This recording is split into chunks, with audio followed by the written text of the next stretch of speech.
I want you to picture someone in your mind right now. Just, close your eyes and imagine a guy who holds 2 advanced degrees from MIT. Okay, that's a pretty strong start. Right. So 1 degree is in electrical engineering, the other is in mechanical engineering. And while he was still a student, he invented this groundbreaking piece of technology. Wow. Yeah, and it resulted in 29 patents, brought in millions in venture capital. And today, this same man lives entirely off the grid on this huge cattle farm. Sounds like a tech billionaire retiring early. Exactly. He powers his entire homestead using these advanced solar tracking arrays and lithium-ion batteries that he personally engineered and wired together. That's incredibly impressive. It is. So who are you picturing? Probably like a Silicon Valley tech pioneer, right? Or maybe some hardcore environmentalist pushing for a green utopia. Yeah, that's definitely the vibe. Well, hold that image. Yeah. Because the man we are talking about is actually one of Washington, D.C.'s most prominent vocal skeptics of climate change and vaccine data. It's just, I mean, it is a genuinely staggering contradiction when you lay it all out on the table like that. It really is. You're looking at an individual who is quite literally a master of the physical world, someone who manipulates complex technology at the absolute highest level, and then he just turns around and actively rejects the mainstream scientific consensus on these massive global issues. And that incredibly jarring disconnect is, well, it's exactly what this deep dive is all about today. Actually means to be a science guy. All right, Section 1, the Thomas Massie paradox. Let's jump right into the central contradiction that defines his entire political identity, and quite frankly, leaves so many political analysts scratching their heads. Just look at this contrast. On one hand, you've got a guy who earned bachelor's and master's degrees from MIT in electrical and mechanical engineering. He literally built his own off-the-grid homestead powered by solar tech and Tesla batteries. But on the other hand, as a federal politician, he actively rejects the statistically verified consensus on climate change and fiercely opposes vaccine mandates. So, how do these two realities exist in the very same person? To really put his baseline technical literacy into perspective, just think about the number 29. While he was at MIT, Massie invented a haptic technology that lets people interact with computers using their sense of touch. That one single invention led to 29 patents and pulled in millions in venture capital. So we are absolutely not talking about someone who doesn't understand complex data. Moving on to Section 2, hard physics versus institutions. Which brings up the obvious question, right? How does a person with that level of technical know-how completely dismiss biological and medical consensus? Well, analysts suggest the answer lies in how he sorts the world into 2 very distinct buckets. First up, you have hard physics. Think building a solar array or programming a mechanical arm. These rely on the unchanging laws of math and thermodynamics. They don't have a political agenda, so he trusts them implicitly. But then you have the other bucket, soft institutions. Think agencies like the CDC, the EPA, or university departments. Because his core libertarian philosophy views federal institutions as bloated and inherently corrupt, he kind of automatically distrusts any data they produce. This breakdown brilliantly illustrates the stark contrast between standard scientific methodology and Massie's approach. The scientific consensus starts with observing physical realities and adjusting models when peer-reviewed data comes in. Massie's approach, though, starts with a rigid libertarian ideology, the idea that government intervention is inherently bad. So if data requires a collective or government-led solution, like global climate policy, he frequently dismisses it as a political conspiracy. Which brings us to Section 3, weaponizing scientific credentials.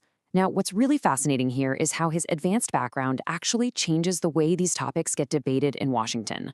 Psychologists have a term for this specific behavior: motivated reasoning. It's what happens when someone uses their massive intellectual capacity not to objectively find the truth, but to aggressively defend a conclusion they've already locked in. Because Massie is so highly educated, he doesn't just wave away data with simple political slogans. Instead, he uses his engineering background to pinpoint tiny, hyper-specific anomalies to justify his political stances. And this brings us to a major critique of his rhetoric. By frequently starting sentences with his credentials, literally saying things like, "as an MIT graduate," critics argue he creates a really powerful yet false illusion for the public.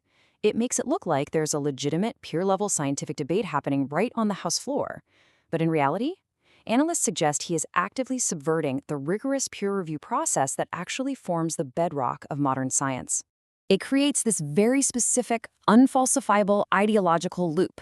Step 1, start with the fixed conclusion that government action is bad. Step 2, reject any data that necessitates government action. And Step 3, dismiss the thousands of independent scientists who gathered that data, labeling them as part of a corrupt political conspiracy motivated by grant money. It literally shifts the battlefield from a debate over facts to a debate over motives. And look, this skepticism isn't just some abstract philosophical exercise. It translates into hard policy outcomes. When federal lawmakers frame rigorous environmental data as mere political theory, it justifies climate inertia, blocking green energy transitions. Undermining institutional trust during a pandemic directly fuels vaccine hesitancy. And a strict libertarian focus even extends to reproductive health, utilizing federal spending cuts to block access without having to mandate federal criminal bans. Let's pivot to Section 4, the Maverick Political Strategy. Let's look at the political reality here. How does this intense, almost stubborn contrarianism actually serve him? Massie has built a highly durable brand by routinely registering controversial lone no votes, often infuriating both sides of the aisle. I mean, he demanded a physical quorum for a massive stimulus package during the absolute height of the early COVID lockdowns. He voted against making lynching a federal hate crime, citing strict state-level constitutional jurisdiction. He consistently opposes foreign aid, which draws immense fire from AIPAC. And he aggressively pushed for the absolute, unredacted disclosure of the Jeffrey Epstein files, openly defying executive branch control. This deep ideological purism naturally leads to friction, most notably a massive, multi-year feud with Donald Trump. If you compare Massie to someone like Marjorie Taylor Greene, the contrast is super clear. Greene's alignment with Trump has often been tactical, shifting to secure influence within the MAGA movement. But Massie's feud with Trump, that goes back nearly a decade. It's rooted entirely in ideological purism. He aggressively opposes Trump whenever the administration backs heavy federal spending, budget deficits, or executive overreach. And because Massie can defy the MAGA establishment, face the wrath of Donald Trump, and still survive politically in a deep red state, he's become something of a symbol. Independent advocacy groups, libertarian-leaning billionaires, and anti-establishment donors view him as a powerful backup plan. They essentially see his political survival as a critical blueprint for a post-Trump, non-aligned wing of the Republican Party. Finally, let's look at Section 5, redefining the science guy. The crucial point here is, what does all of this tell us about the nature of science itself? How do we navigate a landscape where technical geniuses push back against institutional facts? You know, society often falls into a really dangerous trap known as credentialism. This is the mistaken belief that just because someone is an absolute expert in one highly specific field, say engineering a haptic robotic arm, they're automatically an authority on everything else. We mistakenly assume that technical literacy equals scientific integrity. And that leads us to blindly trust experts when they speak way outside their actual domain of knowledge, like on global climate systems or human biology. Because being a person of science isn't just about the titles attached to your name. According to the source material, a true person of science follows a different checklist. First up, humility before facts. That's the willingness to look at statistically overwhelming data that contradicts your worldview and just say, hey, I might be wrong. Second, demanding empirical evidence, which means rejecting claims based purely on political convenience or authority. And third, understanding systems, not just objects. A person can be absolutely brilliant at building a solar panel, but completely blind to the macro system of global climate networks if their politics get in the way. So, I'm going to leave you to ponder this final thought for today's explainer. When critics point out that a highly educated, technically gifted individual can use a prestigious diploma to fight empirical data for the sake of political purity, it forces us to ask a really crucial question. Is science really just a piece of paper you hang on a wall, or is it an unwavering, rigorous method of thinking? Think about it. Thanks for joining me on this explainer, and as always, keep questioning the world around you.